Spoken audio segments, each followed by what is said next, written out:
नमस्कार मंडळी, श्री स्वामी समर्थ. आज आपण श्री स्वामी समर्थ महाराजांचा खूप सुंदर असा अनुभव पाहणार आहोत.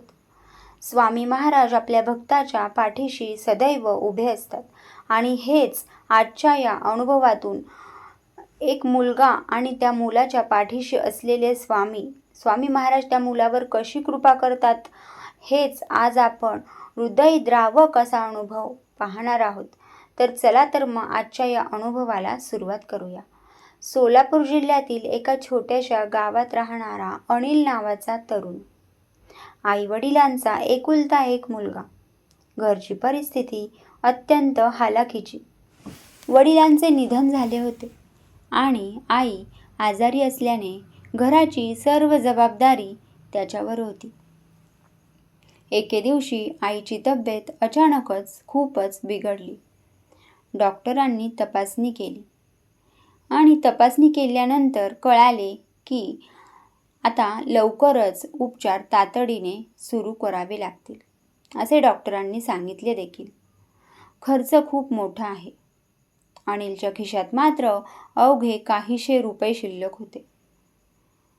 तो रुग्णालयाच्या बाहेर बसून रडत होता, कारण त्याला आधार कोणाचा नव्हता.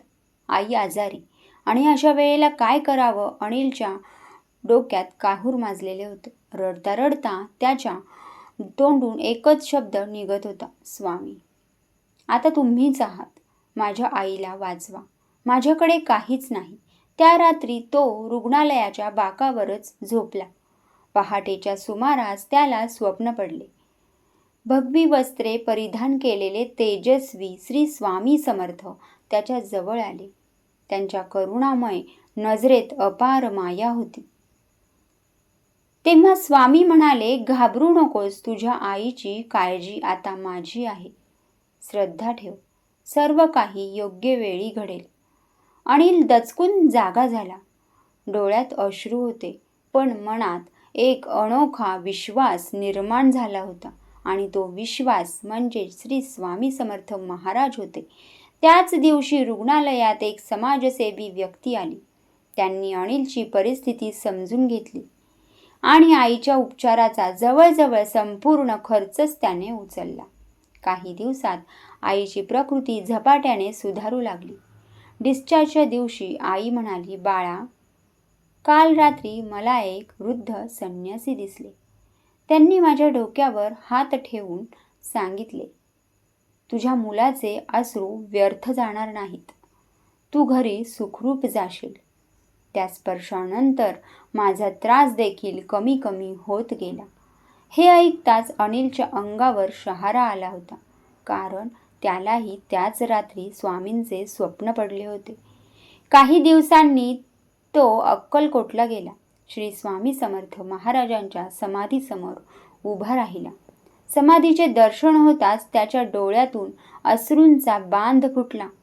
तो हात जोडून फक्त एवढेच म्हणाला, स्वामी, माझ्याकडे काहीच नव्हते. पैसा नव्हता, आधार नव्हता, पण तुमच्यावर विश्वास होता. तुम्ही माझी आई परत दिलीत. हा जन्म तुमच्या चरणी मी अर्पण करतो. त्या दिवशी त्याला एक गोष्ट मनापासून समजली. स्वामी समर्थ भक्ताला संकटातून नेहमीच बाहेर काढतात. कधी चमत्काराने, कधी एखाद्या माणसाच्या रूपाने, तर कधी फक्त विश्वास देऊन. श्री स्वामी समर्थ. अशाच प्रकारे सुंदर सुंदर अनुभव आपण पाहणार आहोत. पण आजचा अनुभव तुम्हाला कसा वाटला ते तुम्ही कमेंटमध्ये नक्की सांगा. कमेंटमध्ये श्री स्वामी समर्थ लिहायला विसरू नका. चला तर मग भेटूया पुढच्याच अशा सुंदर अशा स्वामी अनुभवाबरोबर. तोपर्यंत श्री स्वामी समर्थ. धन्यवाद.